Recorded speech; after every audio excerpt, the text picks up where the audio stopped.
நம்ம வீட்ல எல்லாரும் ஒரே மாதிரி சமைச்சு சாப்பிடுவோம். ஆனா ஒரு நாள் மாத்தி சமைச்சு பாருங்க. இது சாதாரண பிரான் ரெசிபி கிடையாது. இதுதான் பிரான் பலுஹான். சாப்பிடும் ஒவ்வொரு தூண்டிலும் பிளேவர்ஸ் கலக்குறதுக்கு உச்சம். முதல்ல இறால் சாப்பிடுவதால் நமக்கு ஹெல்த் பெனிஃபிட் என்ன என்பதை பார்க்கலாம். இறால் சாப்பிடுவதால் செல்வம் வருமா?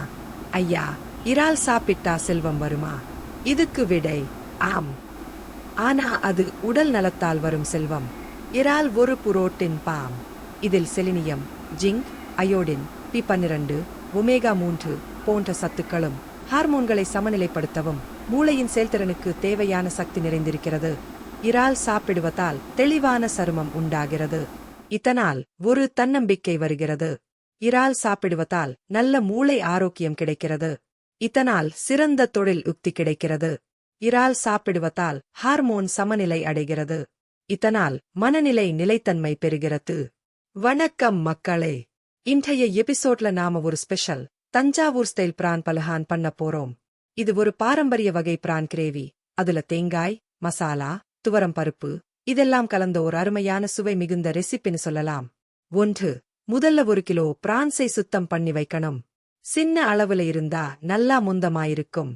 நரம்பை எடுத்து சுத்தமா வச்சுக்கோங்க. 2.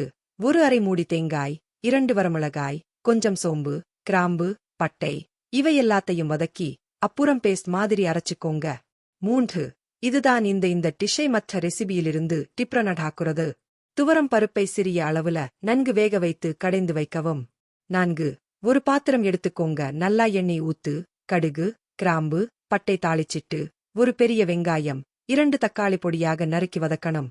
அத்துடன் கடைசில தேங்காய் மசாலா, பிரான்ஸ், பருப்பு இதெல்லாம் சேர்த்து உப்பு, மஞ்சள், மிளகாய்த்தூள் சேர்த்து கொஞ்சம் நீர் ஊத்தி மூடி வெந்துட்டா சும்மா செம சுவை.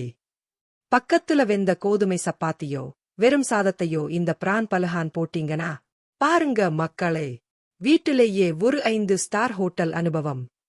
சாதாரண சமையல்ல எதுக்கடா வாழ்க்கையை சலிப்பா வாழணும்? பிரான் பலுஹான் மாதிரி ருசியான ரெசிபிகளால உங்கள் மனசையும் வயிற்றையும் சந்தோஷப்படுத்தலாமே. இதை ஒரு முறை உங்க குடும்பத்துக்காக சமைச்சு பாருங்க. அடுத்த முறை உங்கள் குக்கிங்க்கு கைத்தட்டல் வரும்.